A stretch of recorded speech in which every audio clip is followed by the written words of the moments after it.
অতএব অবশ্যই অহংকারীদের আবাস অতি নিকৃষ্ট। ৩০ আর যারা তাকওয়ার অবলম্বন করেছে তাদের বলা হল, তোমাদের রব কি নাজিল করেছেন? তারা বলল, কল্যাণ।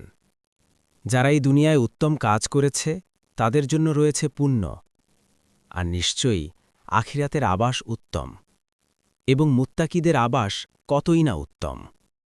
৩১ স্থায়ী জান্নাতসমূহ যাতে তারা প্রবেশ করবে, যার তলদেশে প্রবাহিত হচ্ছে নহরসমূহ।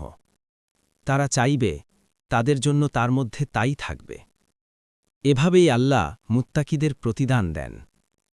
৩২ ফেরেশতারা যাদের মৃত্যু ঘটায় উত্তম অবস্থায়, তারা বলে, তোমাদের ওপর সালাম, জান্নাতে প্রবেশ করো, যে আমল তোমরা করতে তার কারণে।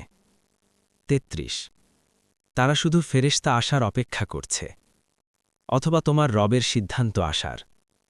এমনই করেছিল তারা যারা তাদের পূর্বে ছিল, আর আল্লাহ তাদের ওপর জুলম করেননি, বরং তারাই নিজেদের ওপর জুলম করেছিল।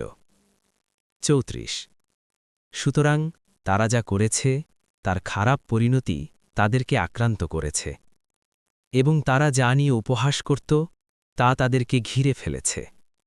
৩৫ আর যারা শিরক করেছে তারা বলল, যদি আল্লাহ চাইতেন তবে আমরা তাকে ছাড়া কোনো কিছুর ইবাদাত করতাম না, এবং আমাদের পিতৃপুরুষরাও না, আর তার বিপরীতে আমরা কোনো কিছু হারাম করতাম না।